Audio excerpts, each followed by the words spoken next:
Hello, welcome back to another edition of the I'm Always Right Sports Podcast. I am your host, as always, the Mouth of Michigan, Ramadeka. With me, as always, my co-host, the Merc Zone, Mike Merkel. I'm here. He's here. He's got a fresh haircut. We are ready to roll. Today's going to be a little bit different because I have not told Mike, outside of the first topic we're going to cover, which is Survivor Series, what we are going to talk about today.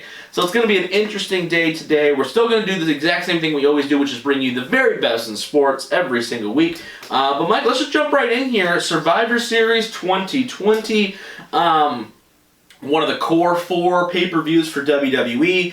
It's been around for such a long time now, and it's morphed over the years, right? We went from just having literally just all tag matches, right? These 8x8, and everyone had a nickname, and Roddy Piper's and the $1 Million Teams, and Andre's this and Hogan's that, and whatever, the Ultimate Warriors and that kind of stuff. And we've now morphed into brand versus brand supremacy. Then that kind of went away for a minute, and it was like, now you only have like one traditional Survivor Series match, and then everything else is kind of blah. And now we're kind of back into like the middle, where we've got brand supremacy, but we're also trying to make the two Survivor Series matches mean something. Now we've got champions versus champions. It's like they took that bragging rights pay-per-view and went, wait, we don't need another pay-per-view like this. We should just make it Survivor Series, right? NXT last year was a part of it. This year they are not, for whatever reason. But, this card has got some potential. I love the champion versus champion dynamic because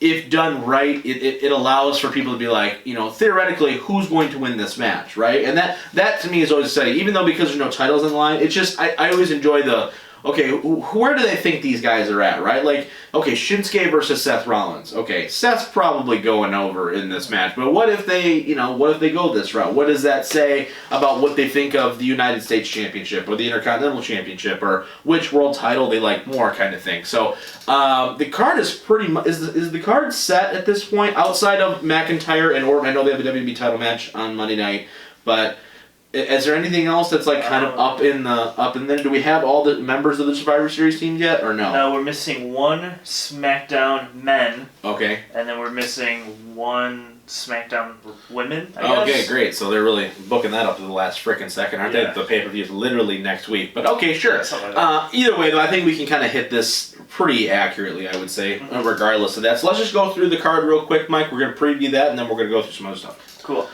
So we'll start with Asuka, the Raw Women's Champion, versus Sasha Banks, the SmackDown Women's Champion.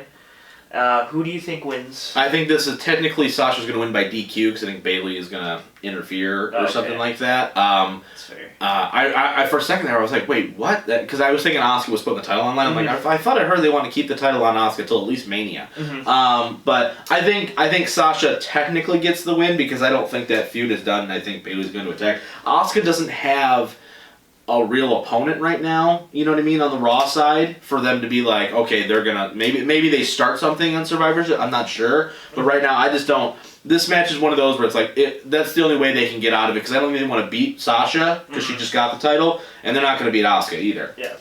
I'm going to also take Asuka, whether it's by DQ and or just by like interference, and then you get the pin off of interference. Right, something crazy. That's a good call too. Yeah, basically like she interferes, knocks her out, and then she wins or something. It's gonna be something like that. Yeah. The New Day, the Raw Tag Team Champions, will versus the Street Profits, the SmackDown Tag Team Champions. Can I just tell you, just as a side note, how bummed I was when they did that segment where they're like, just make the switch, and I was like, wait, what? I was so mad. I told you it was going to happen. I know. I was so pissed. I was like, I was hoping for a unification, which I knew wasn't going to happen. But then I was hoping like, well, maybe the new teams are going to have to they're going to have to go back to their old shows, and then they drop the titles as new teams. Nope, we're just going to trade them because why the hell not? I think the Street Profits actually get the win here. They're so high on them right now, and to an extent, I guess I get it. But the New Day is so established at this point where they can take a loss and it really doesn't matter. As we saw, they literally just get a random tag title shot and they just win the belts whenever. Yeah. I'll also take the Street Profits because of pretty much that exact same reason. Yeah. This unfortunately is probably the match that I'm least looking forward to just because there are no real solid tag teams at the moment. So it's like they're just kind of holding them right now and they're defending them against the same 4 teams over and over again. Yeah. Bobby Lashley, the United States Champion, will versus Sami Zayn, the Intercontinental Champion. I will take Sami Zayn, because I hope that he wins, because I hope Bobby Lashley doesn't win. I think Sammy gets it too. I think Retribution has something to do about this too, unfortunately. But I'm digging what Sami Zayn's doing right now. He's so good on so many different levels. I'm so glad that he is the Intercontinental Champion right now. I can't even tell you how happy I am that he is. So I'm not... I think this match though has a real potential to shock people because Bobby Lashley has his best moments against smaller guys and against guys that will bump around for him. You know what I mean? That's why Bobby Lashley versus Drew didn't really work as well as I think people had hoped because it doesn't. They both kind of do the same things as far as like you know what I mean. I think Drew's more athletic, but it just doesn't work when you got two big colossal titans fighting each other. Sammy is a chicken crap heel. You know what I mean? Yeah. So like I think it works really well. Yeah. So you have Roman Reigns, the Universal Champion, versus, I guess, either Randy Orton or Drew McIntyre. Yeah. Because they have that match on Monday. Yeah. I think they did a really good job, at least... Teasing it. Teasing the fact that maybe McIntyre could win. Yep. But I do think... Going to SmackDown. By going to SmackDown. Yep. But I do think Orton wins and then goes on and probably... wins this match. Really? Yeah. Really? Probably. Okay. I think they need to build Orton up because he's lost like 15 pay-per-views in a row. And then he wins. So. Yeah, no kidding. I it was interesting to see Drew come over and kind of have that stare down with Reigns. It makes you think, man, that could be money all day, every day. I think Roman's still... I don't think this match ends clean in any respect, which is unfortunate because I think this match... Although I don't think it's necessarily going to be the most action-packed match in the world, I definitely think it has potential to be like two major stars going at it, and we're just gonna, see what goes on. I'm gonna say Roman gets it only because Roman is so on fire. But I totally agree with your logic that I think Orton almost needs the win more. Yeah. But I don't know if they're gonna look at it and saying, okay, he just beat Drew at Hell in a Cell, now he's gonna beat Drew again at Raw. Where does that go? So it's going to be interesting. I am surprised that they're even doing this because, I thought Drew would probably been on the Survivor Series team to kind of keep him going momentum-wise, and they haven't done that, so that's a little shocking. Yeah. So now we'll get to the Survivor Series tag matches. Yeah. So we'll go to the women's one first. So you have Team Raw, Nia Jax, Shayna Baszler, Mandy Rose, Dana Brooke, and Lana will verse Team SmackDown, Bianca Belair, Ruby Riott, Liv Morgan, and two other members to be determined. Good Lord. Okay. So they only have 3 members right now. I thought I only saw 1, but it's actually 2 members. You know what the sad part is? I still think I'm going to take SmackDown, even though I don't even know who the last 2 peoples are. You know why? Because looking at this team, okay, Nia, Shayna, all right, and then you got Mandy Rose, Dana, and Lana, right? So the last 3 are easy outs, right? I think that they are in love with Bianca Belair, as they should. She's fantastic. And I think that they're getting behind Liv Morgan and Ruby. I think just those 3 men alone, I think, for me, I could go, okay. Because you'll plug in, throw in an Natalia or throw in whoever, right? I'm still going to take SmackDown. I don't even know why, but I think I am. I'm going to take Team Raw because I think it's going to come down to Nia Jax and Shayna. And whether I think maybe one of them get eliminated, I think like the other, probably Shayna more than likely, probably just takes over and dominates the win in the end game of the match. For sure, I'm going to take Team Raw. Yeah, also, I think we should just add this in. Why are they fighting? What do you mean? Like Raw versus SmackDown? Because they're not fighting for anything. No. Yeah. And we'll get to the men's side, but they've been having this whole, who's the team captain, but who cares who the team captain is? Right, you're not getting anything out of this. The brand supremacy thing has not been, at least last year with NXT, they had NXT invading where it was like, young upstart guys are coming in and taking over. Here, you've had no cross promotion at all. Yeah. You've had nobody coming through the crowd to attack the other guys, nothing like that. I agree with you 100% that is the biggest missing piece from this show. I think they are heavily relying upon champion versus champion. Yeah. And these matches, although have stars in them, are very much like afterthoughts. I know. I wish they would just do some kind of thing where it's like, okay, if you win, then you get to get put into like a TLC match at TLC, and if you win that, then you get a world title match or something. Or something. There's some sort of stakes, right? So like you want to be the sole survivor, because then you can move on to TLC to get a match. Or just the winning team, you get, then we have a 5-way challenge at TLC, or we have a 5-way challenge, and the winner of that match goes to TLC to challenge Orton for the title. something to make me feel like, okay, they have their differences, but we're all gonna go. We're all gonna stay together for this one specific purpose, and then we'll beat each other up later. Yeah. I agree with you 100%. That is a big flaw in the way they've kind of made these matches, and I'm not really necessarily in love with the men's sides, either one, quite frankly. Alright, so then the final match of the day, I guess, would be Team Raw. AJ Styles, Keith Lee, Sheamus, Braun Strowman, and Riddle. Yeah, don't say his first name. Don't you dare say his first name. Don't you dare. And they'll take on Team SmackDown, Kevin Owens, Jey Uso, King Corbin, Seth Rollins, and a to-be-determined person. What are the odds that it's The Undertaker?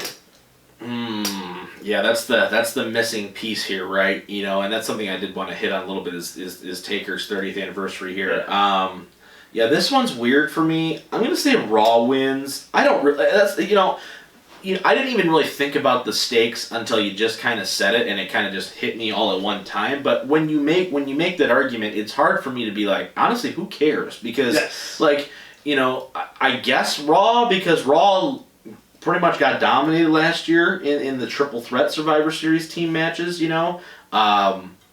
So I guess Raw. Yeah. But I don't know. Because it's not even like a thing where I think this would have been a perfect time, if anything, to do the shake-up or the draft, and if you win, you get a pick or stick or something. There's something. Literally, they're just fighting because it's Survivor Series and it's Raw for SmackDown, and no one really cares because it's not like a rating. I almost wish they would have maybe abandoned the Raw and SmackDown, and we would have just seen okay, we've got AJ's gonna assemble a team, and then if he's feuding with. I would have even maybe get rid of maybe some of the champion versus champion stuff, and maybe just go, hey, listen, we're gonna have 4 or 5 traditional Survivor Series, and then maybe just do your world champions going at it, you know what I mean, or something. I personally would love to just put all the champions on a team. Yeah, they could do that. Ring of Honor does it every year. All Stars versus champions every year. Reigns, Sami Zayn, and the tag champs versus the Raw. That could be that could be the main event type of thing. Yeah, they could just do all. I don't think that. In this kind of wrestling audience, I don't think has the patience for that anymore. I don't think that they you've watched some of the older Survivor Series shows, right? Like Survivor Series, 1988, where you just it's all just 8-man tags the entire time, and you're just like, all right, cool, nothing really happens, no one really cares, but there's always feuds in between everybody. The problem is that they don't have everybody in a feud. So it's not like, okay, we're gonna have Hacksaw Jim Duggan and Virgil and Bret Hart and Roddy Piper against Ted DiBiase, Flair, the Mountie, and you know what I mean? So it's you don't have those sub storylines okay, this guy's feuding with this guy's feuding with this guy on each team, and they happen to just be all good guys and all bad guys, and you have that conflict. You don't have any of that here. Well, you're not even back in 2005 when you did SmackDown vs. Raw, but they were actually in a rating war because Raw was always the A show, and people on SmackDown were yo, we're actually a good show. Was winning. We're actually a good show, so then they're trying to catch up. Now it's both SmackDown and Raw are just really, really popular shows, and it's we're not trying to win anything now because we both get 2 million viewers a year or a week or whatever. I think Raw gets this still, though, based off of who they have on SmackDown. I don't think that Seth's going away soon to have a baby. Corbin's whatever. Uso's not, I would love to say Kevin Owens, this is a coming out party again for Kevin Owens because I think they're missing the boat on him hard right now. I wouldn't be shocked to see this be like Daniel Bryan or something, quite frankly, because I know they want to put Bryan with a feud with Roman, which I think is going to be amazing. But SmackDown, I think, because of the better show right now, I think that Raw gets the win. Is honestly my thought. But speaking of Survivor Series, though, in wrestling in general, I did want to come back to a couple things here. First off, this is the 13-year anniversary of Survivor Series 1997. So if we remember 1997, which if you were alive then, maybe, Mike was not. I was 3 at the time, so there you go to show you. But Survivor Series 97 is the Montreal Screwjob, right, where Shawn Michaels wins the world title from Bret Hart. Vince McMahon basically calls for the bell, and chaos basically ensues from there. What I want to ask you, Mike, is, because this topic in particular, it means a lot to me personally, because Bret Hart's my guy, but also from a historic standpoint, right? It was really the first time that the curtain was kind of pulled on the business, right? And you go, oh, all right, and it was a mass confusion, and you have all this stuff, and it really spurned the Attitude Era. It spurned the Mr. McMahon character. It led to Stone Cold really having a clear path, even more than he already did, to becoming the biggest star ever, right? Brett goes to WCW, and everyone thinks, oh man, WCW's just grabbing another guy, and it doesn't really work out the way that anybody hopes it does. The impact of that night, though, right? Talk to me about what from what you've read and what you've seen and everything else like that. What's the biggest takeaway from that event? Because some people have said it's worked, which I don't believe at all, quite frankly. Like that it was all planned and everything else like that. But it is really truly a turning point for the entire wrestling business, literally encapsulated in one match.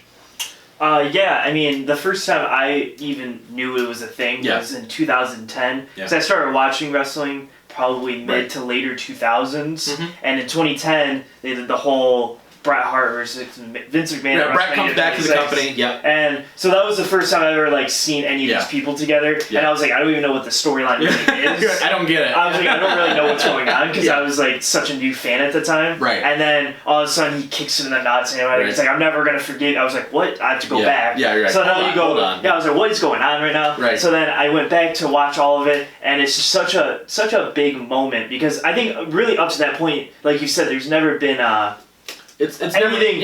There's never been anything like that. Right. Really. There actually is, but it was not to the extreme of that it was. So it's extremely and you got to think look at the context, right? Shawn with DX at the time, super big heel, right? He's gaining a lot of steam. DX is super popular.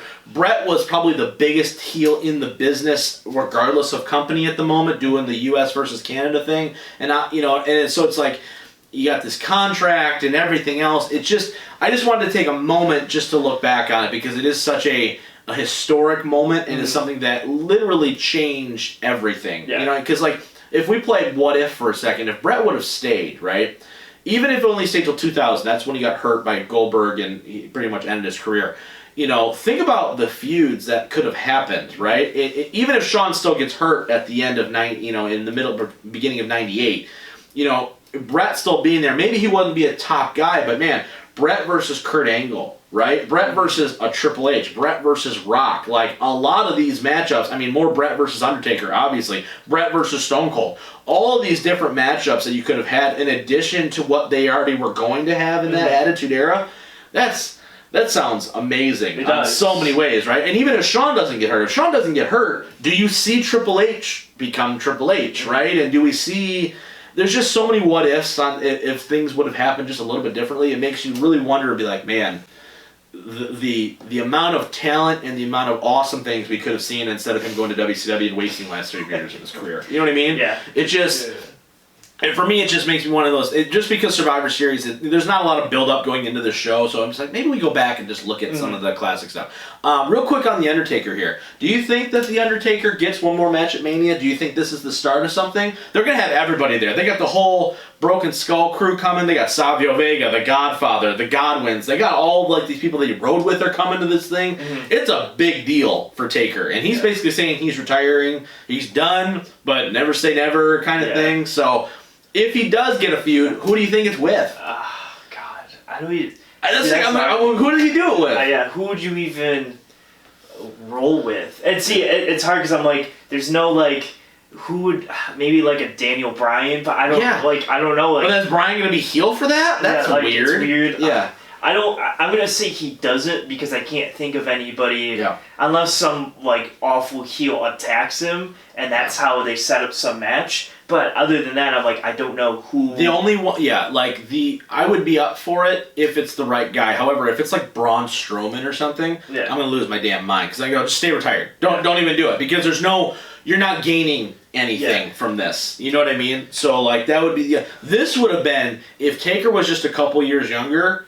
This would have been the time for Roman Taker. This would have been the time. Because if Roman would have been on this massive hot streak and is just decimating everybody, which I anticipate he will, to have the last guy, the last outlaw, the last remnants of that old school is Taker, that would have been You know what I mean? Like, super big money. Yeah. I also want to talk about a little bit, too. This week, or I guess this past week when you guys are hearing this on Monday, is the anniversaries of two major wrestling deaths. Both Eddie Guerrero died this week, and Macho Man Randy Savage's birthday is actually on Sunday when we're recording this. So, give me your favorite Eddie Guerrero story or match or memory, and also the Macho Man. Oh, okay. Like, we usually don't do this, but it was like, wow, two in the same week of like historic dates, and also the fact that they're two of the greatest of all time. So I feel like it's necessary every once in a while to go back and, pay some homage. I will say for Eddie, probably the No Way Out 2003 title win against Brock Lesnar. 2004. Something like that. And his celebration, like right after, with all the confetti and having that big party. Fantastic. It was fantastic. Yeah. Macho Man.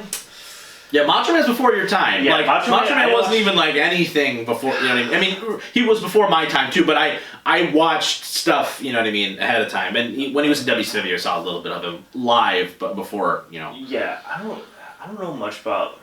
That's so unfortunate. Yeah. What's your favorite Macho Man moment? There's a couple. One, WrestleMania 5 against Hulk Hogan for the world title. That match is phenomenal. That was great. A lot of people point to WrestleMania 3, which we have here in the studio here against Ricky the Dragon Steamboat, at Pontiac, Michigan, which is considered one of the greatest matches of all time. I personally think that match gets a little bit too much clout for what it was. I understand it, but WrestleMania 4 for sure. With the tournament, he wins the title for the first time. That was also a big one for me, where it's like, man, like. It was really an anointing of the first new babyface outside of Hogan, which was super important. The Macho Man for me will always be a guy where you just like, he just delivered. Every time you wanted him to do something, he delivered. The promos were awesome. The Slim Jim commercials were hilarious. You know what I mean? Like, that stuff is just, and the ability to reinvent yourself over and over and over again is always something that will always stick out to me. From a commentary perspective, he was good. From inside the ring, the Macho King stuff was always phenomenal. He was awesome in every stretch of the imagination. So, and I'd say my favorite Eddie moment, winning the title, was pretty awesome. I'm not going to lie, that was pretty great. The time that I enjoyed Eddie the most, I think actually right before he got the title, when he was on that U.S. title / like doing the Los Guerreros thing. Like, as he was building to it, where you just felt like this ground surge watching SmackDown every week, where it was like, man, Eddie is just over. Like, he is legitimately the Mexican Shawn Michaels. Like, that is really what he was on so many levels. I went back this week and watched some of his old WCW stuff against guys like Ray and Dean Malenko and these guys, and you're just like, man, the amount of talent that WCW had and missed on is insane.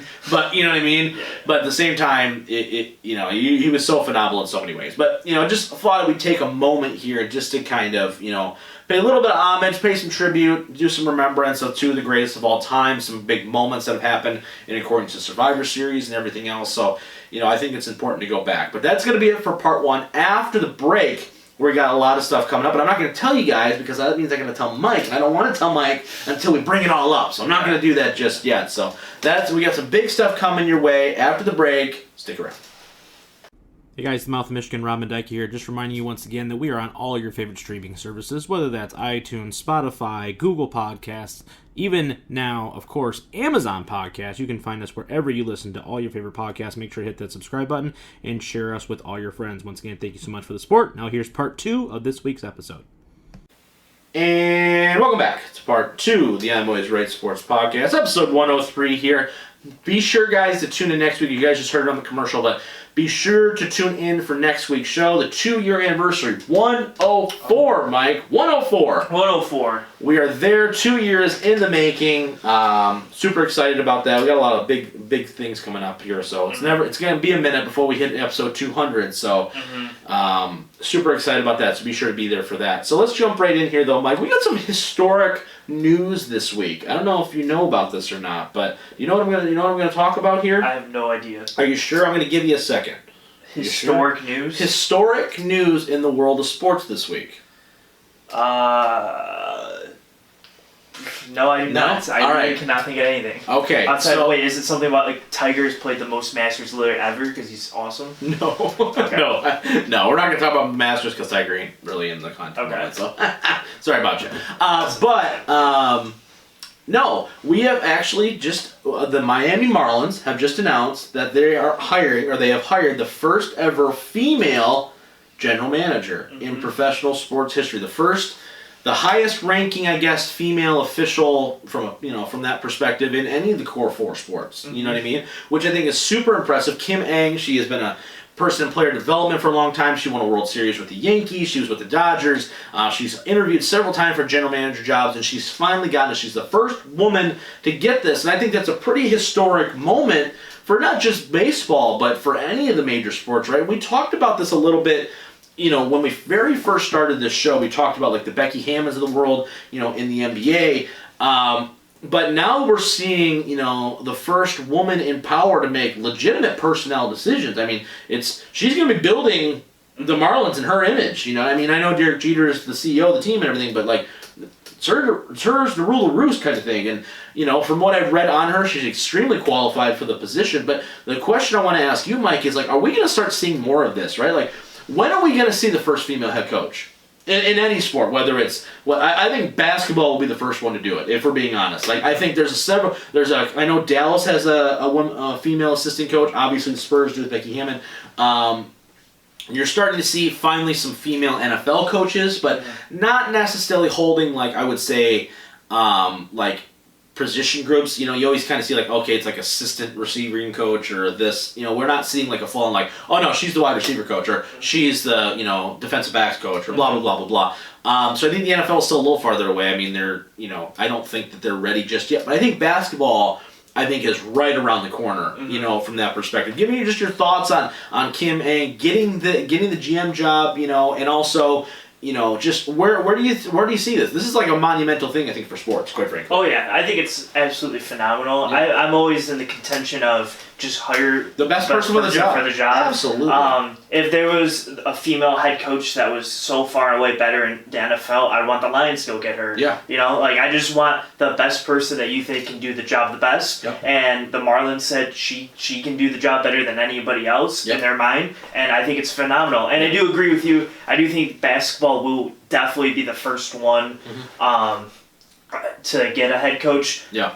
As a female, I think the NFL, you still need to go up to like, you haven't even seen, like you said, a receivers coach. Yeah. You probably have to be a coordinator too. Right. So that's going to be some time. they're still having issues hiring minority head coaches at this point. I mean, like, teams are doing like, the NFL is offering incentives for teams developing minority head coaching candidates. Like, that's not good by any stretch. Like, that should not be a part of the decision making of what color that you are. So that I'm guessing women are even further down that totem pole, unfortunately. But continue. I could definitely see in basketball a coach leaving this year and definitely hiring someone within the next couple of years. I could even see the Spurs. When Greg Popovich leaves, I think they have that assistant. Yeah, Becky Hammond. Yeah, Becky Hammond. I think she could easily be the first female. Yeah, she was the head coach for their G League or for the summer league that actually won a championship, I think, a couple of years ago in the G League. So we've heard that players. We talked about this a little bit, but players just want to be coached and want the coach to have an answer for you, right? Like, if you can make me better as a player, I don't really care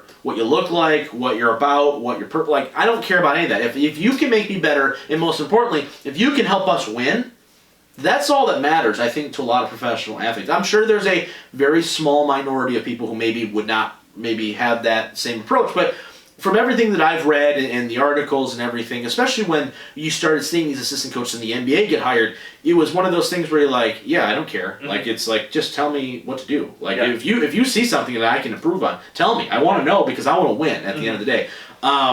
So I was very in line when the Pistons were looking for a new coach after Stan Van, before they hired Dwayne Casey. I was like, maybe they're the ones to break that trend. Maybe they hire a Becky Hammond or somebody like that with a lot of skills. Like, I can see people like Sue Bird, from the WNBA. She's still playing actively right now, but she just won a championship and she's phenomenal. And you could see, I could definitely see it coming very quickly here. And I think that's super awesome to see. I think it's a bit overdue, quite frankly. And it's going to be interesting for sure, because when that happens, all eyes are going to be on it. You know what I mean? So I think it'll be a smaller market team to do it at first. Because Miami, I know they're in Miami, but the Marlins aren't good. So it's like this is a perfect opportunity for someone to go in under the radar a little bit and really just build a team in her image. So it's extremely exciting for sure. So I think a lot of people need to be paying attention to that. Next thing I want to talk about here is some Tigers talk before we shift to probably your favorite topic of the day, so it's fine. But I just wanted to kind of briefly get in on the Tigers a little bit. We talked about A.J. Hinch being the new GM, right? Obviously Al Avila's still here. We got some young up-and-coming guys coming in. But I want to talk to you about free agency just a little bit here. Not guys in particular. It's a little too early for that. But, A.J. Hinch and Al both have been asked several times over the last couple weeks, what are you going to do in free agency? Like, what's the plan? Are they going to start spending money, or are we still closing the pocketbook and kind of going for the bargain, cheap stuff 1 year, let's just patch a hole and then hope to God we can develop somebody later? Give me your thoughts on where you think the Tigers should be, whether they should be players in free agency, or they should still continue to kind of hang back and just be like, all right, you're going to come in here for a year, okay, you're a year, I think you're still a year away from starting to pay people. Yeah. Because I think you still need to see what your pitching rotation looks like with the young with guys, the Mize and on the green and all those guys you're going to be bringing up. Because I'm assuming they played last year, so they're definitely going to be up in the majors this year for sure, and playing the entire year out. Right. So I think with that young core guys, if you see, okay, we have 3 or 4 starting guys that can really do well, I think then that's when you can start, okay, now and then if Torkelson does well, and a couple of your other draft picks, and you have a couple good hitters, then it's like, all right, let's get 2 or 3 big name guys. Veteran guys that are going to come put us over the top. Yeah, and then we can really start and try to make a quick little we can start our window basically, the 4 to 5 year window that you'll probably have. However, if the pitching isn't as good as you think, and you still need to draft maybe one more guy or get an extra bullpen guy, then that's the time when you're like, all right, now we got to wait an extra year to make sure. I think this is going to be the defining year if your pitching's really good, because you have 3 or 4 really young guys in the pitching rotation, then, go all in after this season. Right. But if not, I think, all right, then we wait. But definitely not this offseason. I don't think they'll make any big-time purchases, because if you do, and it's almost a signal to the fan base, like, no, we're going to compete. And then when you don't, it's then kind of like, all right, if you turn on the fan base, and it's like, well, now we're not ready, so now we just paid this guy a lot of money, he's going to get older, and then it's kind of like you're in a and let's put this in perspective, right? You just got out of a bad contract with Jordan Zimmerman coming off the books, right? The big albatross deal that you still have is Cabrera. You're not getting out of that, so you're just going to ride that wave, right? But outside of that, you're not paying anybody a ton of money right now, which is awesome, right? Because for so long, you were just like, we were hemorrhaging money, but we were competitive. Someone cared, right?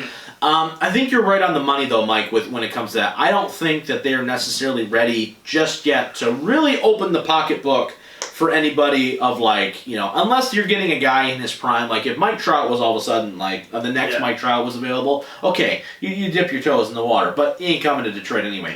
I think you are at least 1 year away, right? And I do think that you are, I think they will be bargain hunters in a lot of respects, right? I think Al even told Hinch in the interview, like, this team is not going to look the same as it did at the end of last year. And I'm like, okay, what does that really mean? Is it more young guys getting an opportunity? Are we going to try to phase out some of the old guys? Are we going to spend money? Especially with the pandemic and everything, I think it's going to be hard. I think it's going to be really hard to really, you're not going to have the traditional winter meetings. You're not going to have these things where, okay, you're going to have some flexibility on what you want to do. I think a lot of teams right now are just going to kind of stand pat.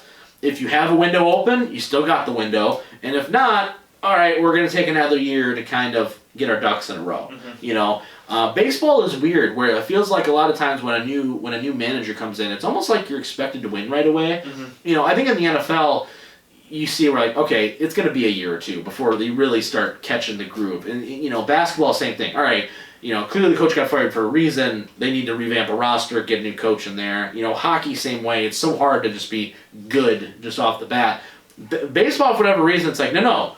You're gonna have an impact, let's go, so it's a weird dynamic. But I just figured I'd take your temperature on where you think the Tigers are at right now, because I agree with you. I think they're not there yet.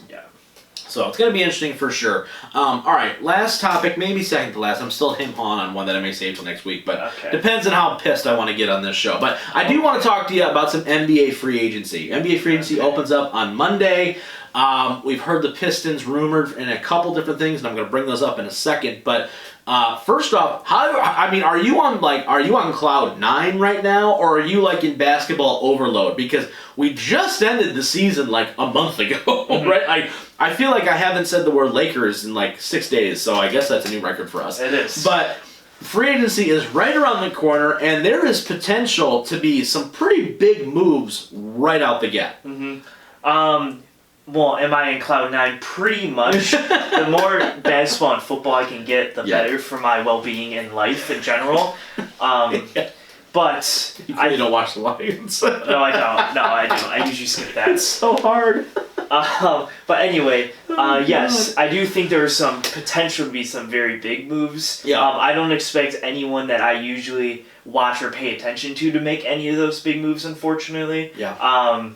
But I do think you could see a Chris Paul kind of take a dip somewhere. Russell Westbrook wants out of Houston. And I think all these dynamics changing is going to really be interesting for how the NBA moves forward next year, because we really thought, okay, Houston's going to be a powerhouse team, and maybe OKC with Chris Paul would have a chance, but if you're going to lose Westbrook, maybe even James Harden and then Chris Paul from those teams, and if they all maybe even go east, because they're all rumored to go east right now, the West really just diminishes a lot. Yes, for sure. very quickly. Denver's got to be thrilled, because Denver's like, we made the Western Conference Finals last year. Now we're probably the third best team in the conference now. Yeah, maybe 4 with Dallas. Yeah, Denver's thrilled. Dallas is thrilled that they'll probably make it to at least the semis, if not the conference and then the finals. Clippers and Lakers. Lakers. Yeah. I mean, and Warriors. Oh, yeah, for sure. And Warriors are going to be in there somewhere. Let me ask you just real quick about the Lakers, right? Because I've seen a couple different articles now where it's like, okay, can they add a third guy, right? There's been some, they'd like, okay, can they swing a trade for Chris Paul, right? Can they get another guy in here?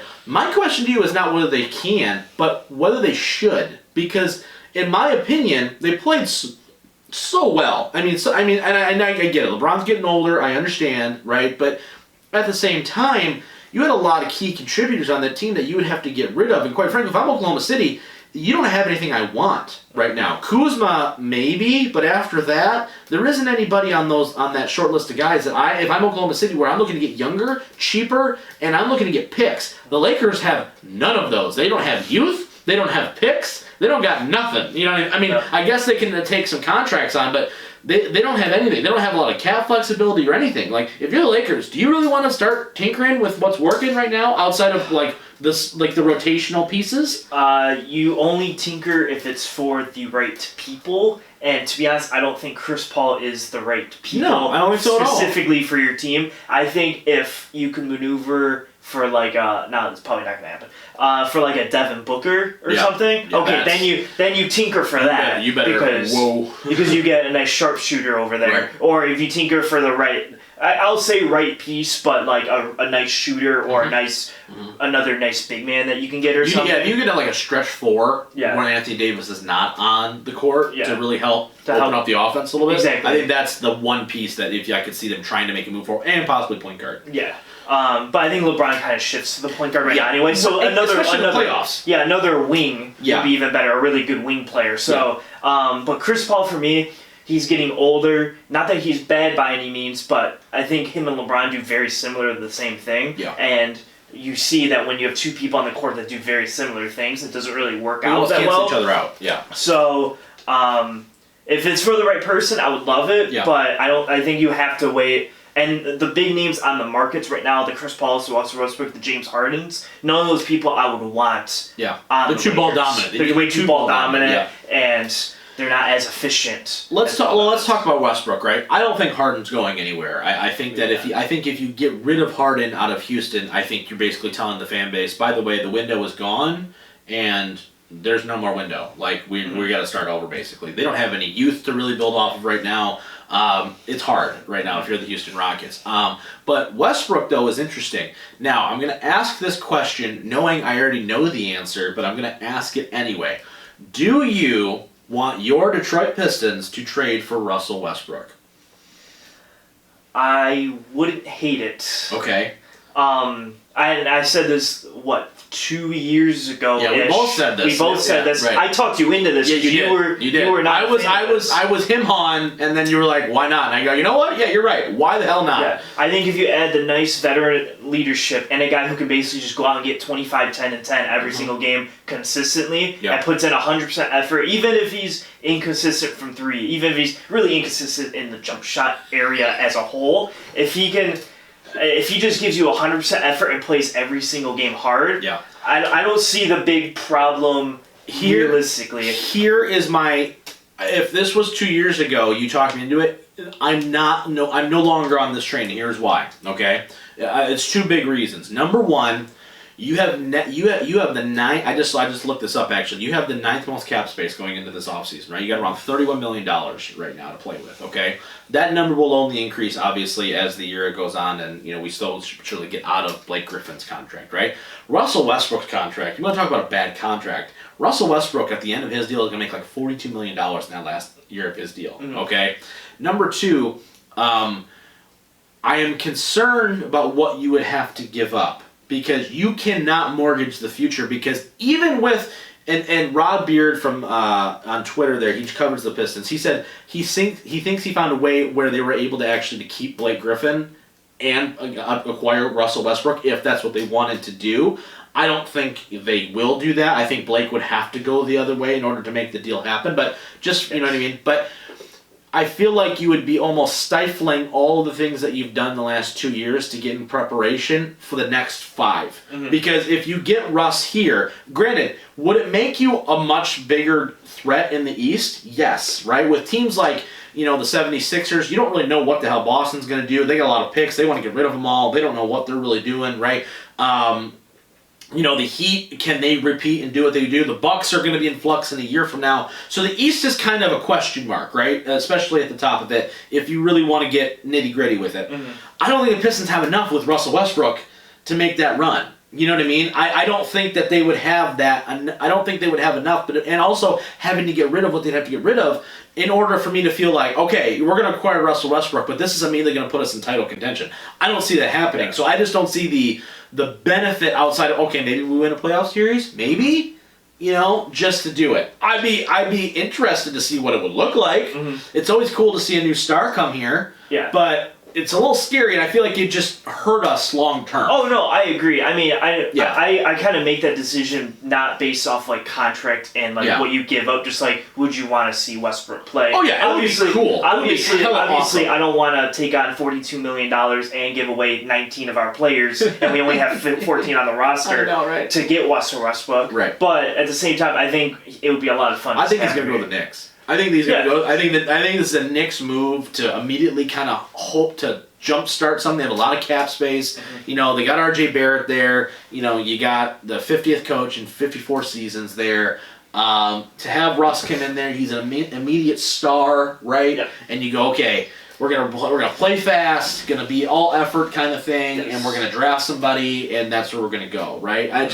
It's very interesting to see. Now, second question I have for you here, okay, is, if you are the Pistons, and we talked about this I think a little bit last week.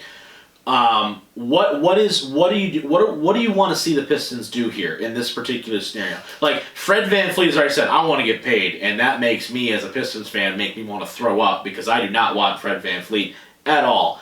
Do you want to see them deal Derrick Rose? Do you want to see them deal Luke Kennard? I don't think they're going to trade Blake Griffin, and I don't think they need to, quite frankly.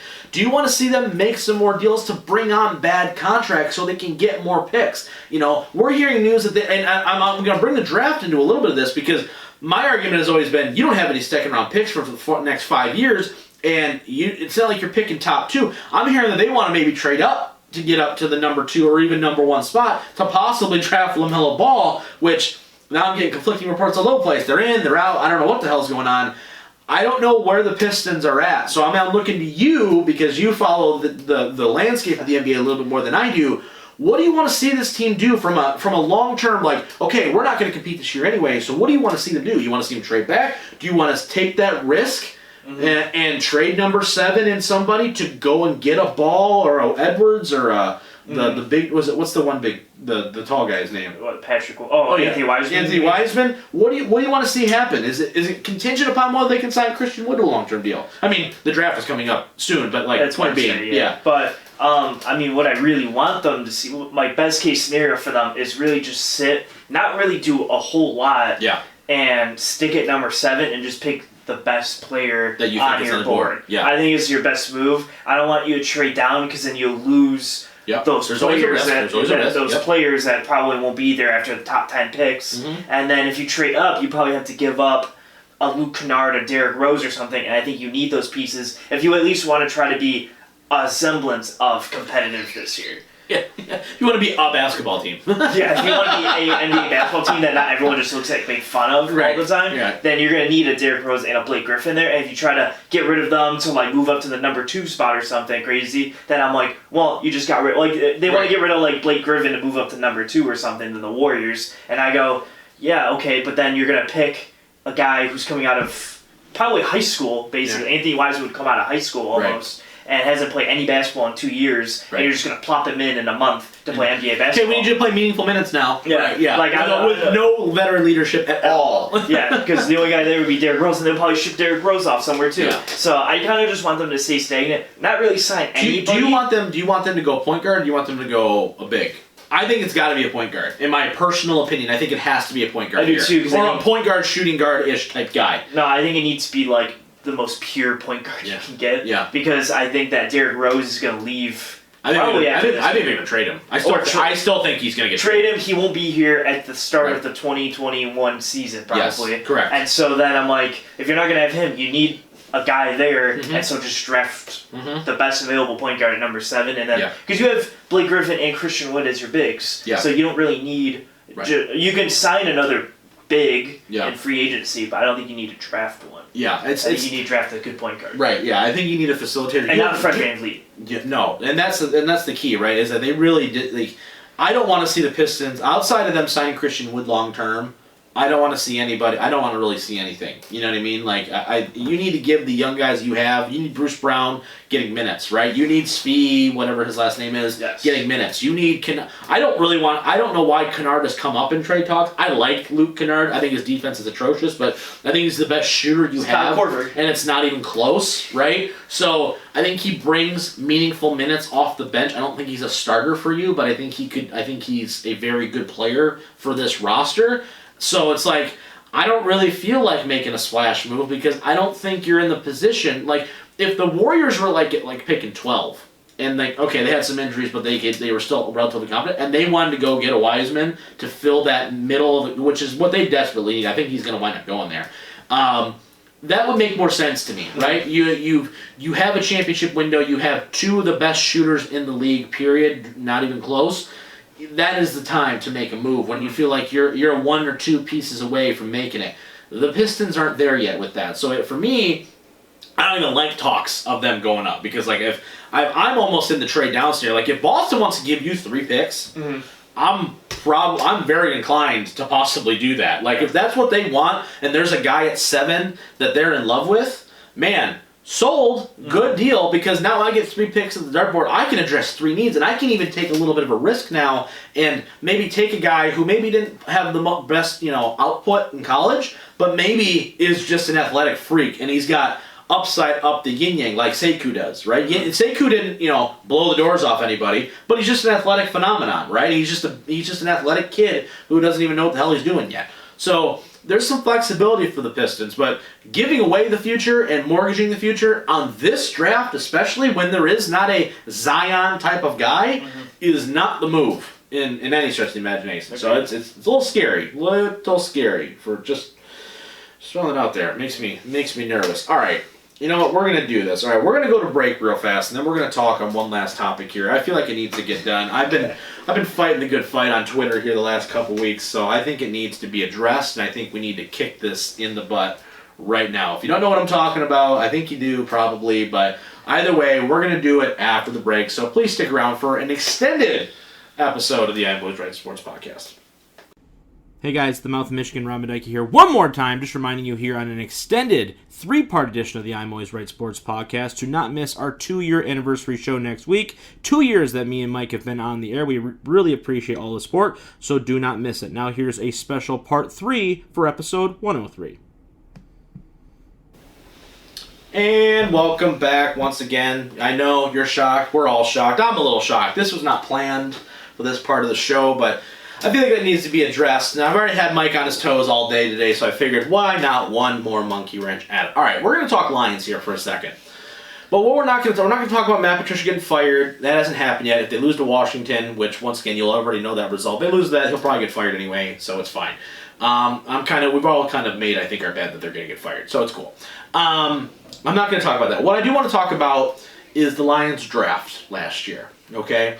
Now, I have been getting into some Twitter wars this past week because of the way Tua and Mr. Herbert have been playing so far in their careers. Now, Lions fans tend to do this, where they look at a player that they could have had, and it's easy to do, right? And say, wow, what if we had that, okay? The quarterback position, though, I don't think you can do that in this particular scenario where the Lions were. Let's take you back a whole season, okay? Stafford gets hurt. He's having the best statistical career year of his career outside of the 1 year where he threw 41 touchdowns, right? You're picking number 3. Ownership makes a mandate. You need to win now, okay? Ships lay out. You have a massive hole at corner, right? Jeff Okudah looked at as the best corner prospect probably since Patrick Peterson or Jalen Ramsey, if you want to make those comparisons, okay? Lions fans, a majority were clamoring for Isaiah Simmons or maybe a Derek Brown, maybe an Okudah. There was a vocal minority, I think, of people who wanted Tua at 3. Okay. Now we've seen what Tua's done. You know, they're playing well under Tua. Herbert's playing really well right now. The results maybe aren't their win-loss record, but Herbert's playing well, okay?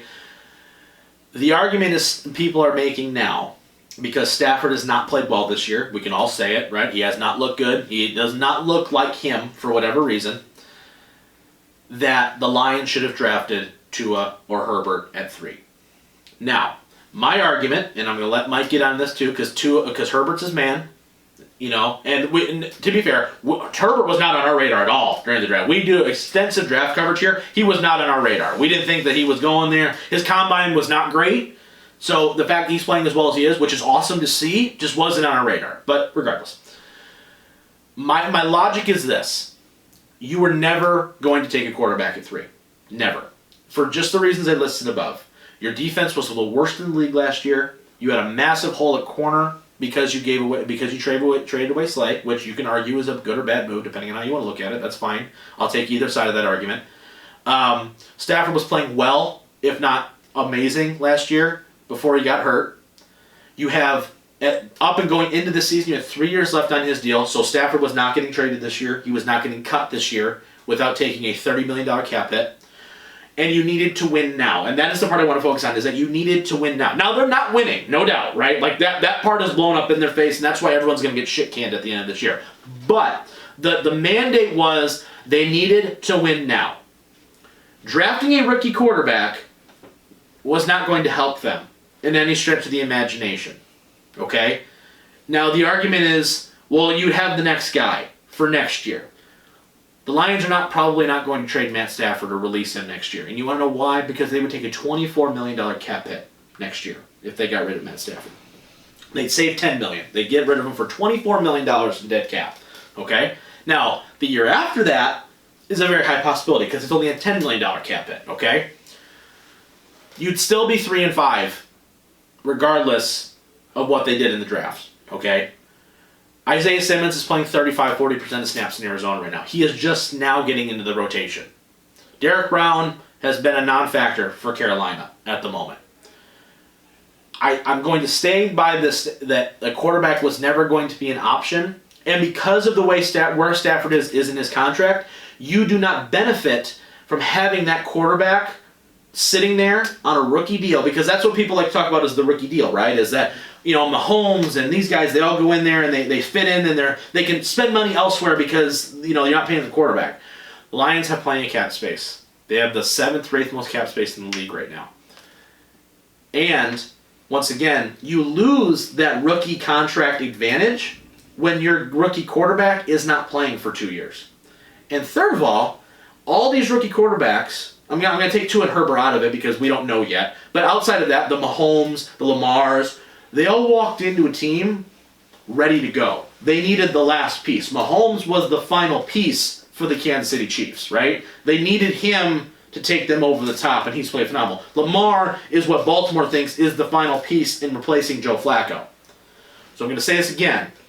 The Lions were correct in not taking Tua or Herbert in last year's draft. I'm going to let you have your rebuttal now. I don't know if you agree with me or not. I'm springing on this on Mike right now. Well, I'm going to break that down because I agree and disagree with some points. Okay. I will say to your, what would that be? The conclusion of the argument, the last sentence that you made. Yeah. I do agree at the end of the day that taking the quarterback would not have been the right move. Yes. And I'll put out why I believe that. Okay. But for starters, what I love, if I could have hindsight 2020, I would love to now have Justin Herbert. Of course. But I will say that coming out, I didn't think he would be as good as he is. Also, so I will never blame the Lions. Now, Tua, if he turns out to be something like amazing, if he's like Russell Wilson or something or some crazy shit like that. Well, let's put context for Tua and Herbert for a second, right? Tua coming off a major injury, right, with the hip, right? Yeah. He hadn't played well, and I'm also going to put this in. We don't know what Herbert or Tua would look like right now because they wouldn't be playing if they were in Detroit. Like, let's just put that out there as well. They would not be playing. That could be they could still be amazing that they're doing right now, but the point we would not know that. Yeah, but I'm just hypothetically saying that from where they would be, Tua is hit or miss depending on what he is eventually. Yeah. Like I'm telling you, he hasn't blown the doors off of it. Yeah, 5 years from now, if he's Russell Wilson or some crazy stuff, then you go, right. All right, maybe we miss on that because that's what he could have been in Detroit.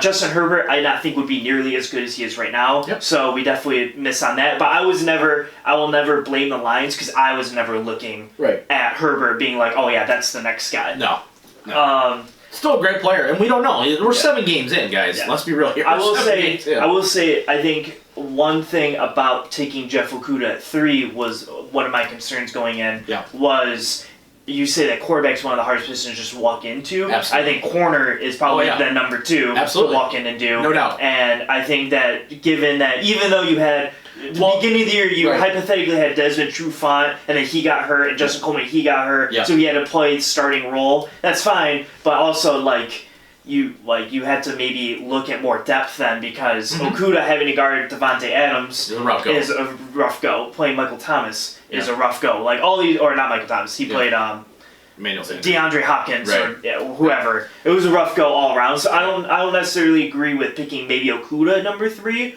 But I also don't think picking a quarterback at number 3. Maybe Isaiah Simmons, because he would have fit the linebacking and safety scheme more. Yeah.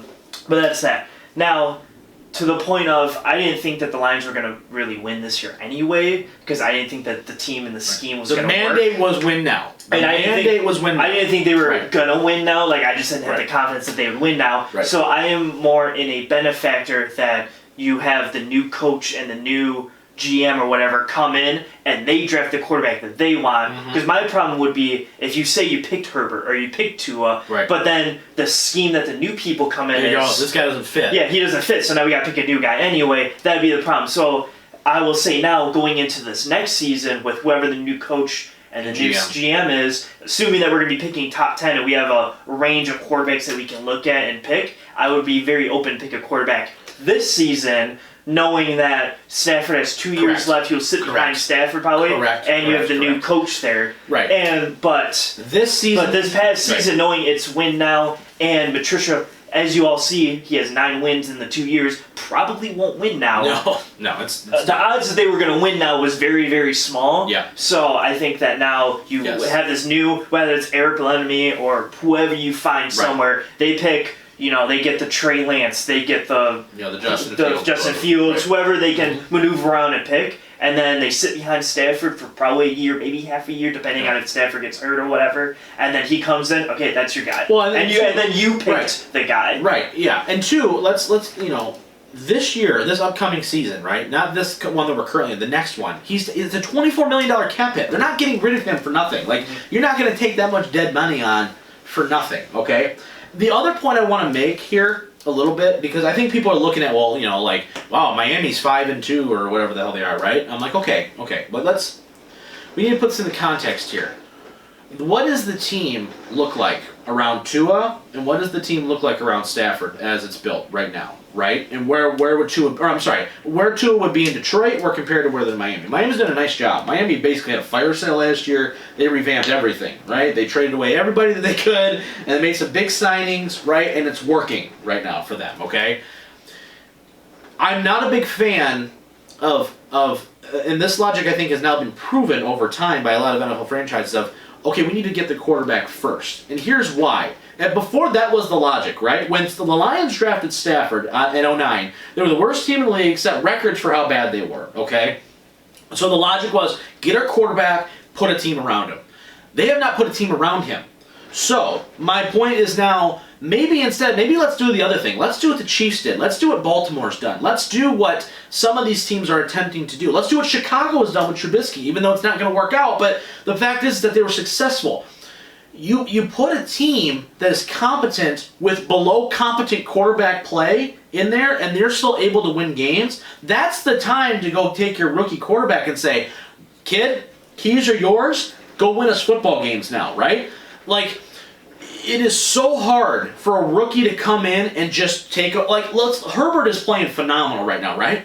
They're still 3-5. They're not winning right now, right? So the logic dictating is if he had a more complete team around him, they would probably be what? Based off what he's playing like right now, 4-2 or 5-2, depending on what he's doing. They could have beat the Chiefs this year. They should have beaten, some of these other teams. They're just coming up just short. But my point is that you need to have a team. This team is in such disarray right now. You have unathletic linebackers. You've got 2 corners right now that you're hoping to build off of. Outside of that, you don't have anybody after this year. You don't you need to re-sign some of your safeties. You have an older safety that you need to get rid of. Your defensive line has no playmakers on it outside of Trey Flowers. Your defense is in shambles. The half of your offensive line, you don't know what you have. You have no wide receivers outside of Quintez Cephas and the guy they signed out of Green Bay, Allison, under contract next year for wide receiver depth.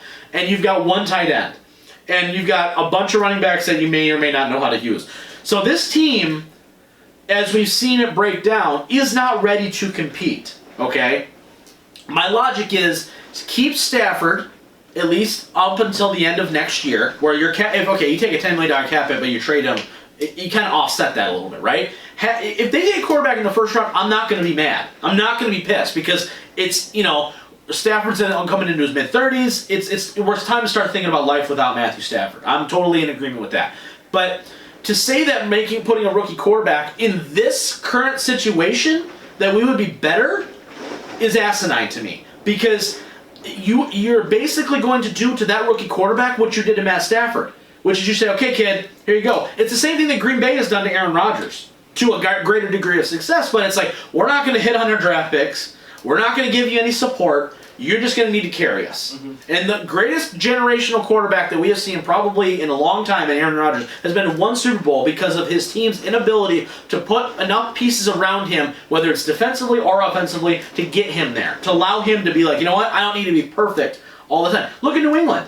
New England missed on the last 5 years of their draft picks, and they are now paying for it because Brady is gone. So the logic of putting a rookie quarterback in and just saying, well, it could be better than this. Okay, but you're also taking the risk that you're assuming that the next quarterback you take is going to be heads and tails better than Matthew Stafford. You haven't found one of those in 50 years.